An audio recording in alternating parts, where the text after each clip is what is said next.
How can the enhanced, essentially revocable life estate deed avoid Medicaid's 5-year lookback? Specifically, if I decide to later change my remainderman, does it restart the 5-year clock? So most of our primary residences here in Florida are not going to be subject to this 5-year Medicaid clock anyway. If you're a single individual, you can have equity in your home of roughly I think it was $688,000 in 2023, and as long as the equity in the home wasn't over that, then the property wouldn't count as an asset against you for Medicaid, and therefore wouldn't be subject to this 5-year look-back rule. Medicaid couldn't come back and recapture it. Also, if you have a spouse who lives with you in the homestead, then it doesn't matter the value. Again, it's not going to be a countable asset for Medicaid, and it's not going to be subject to any 5-year look-back rule with or without a ladybird deed or anything that you might possibly do with a home, like put it in a trust or something else.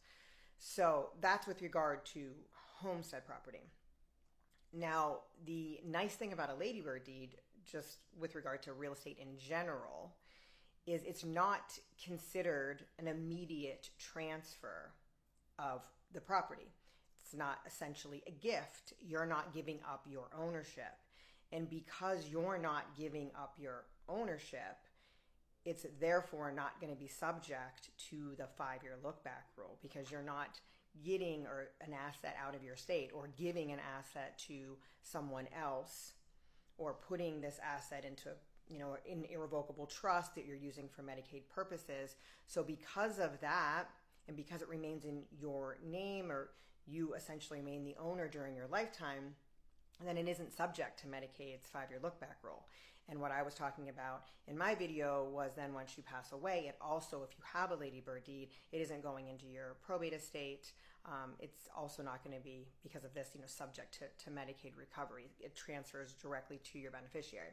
So to answer the second part of this question, what happens if I change the remainderman, which is essentially the beneficiary on the deed?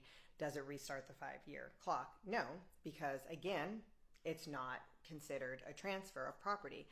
You're still the owner. You can change the remainderman as many times as you want, and the property isn't going to be subject to the 5-year look-back rule. So I hope this answers the question.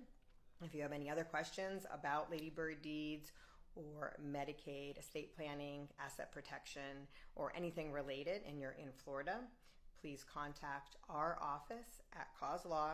The link is in my bio.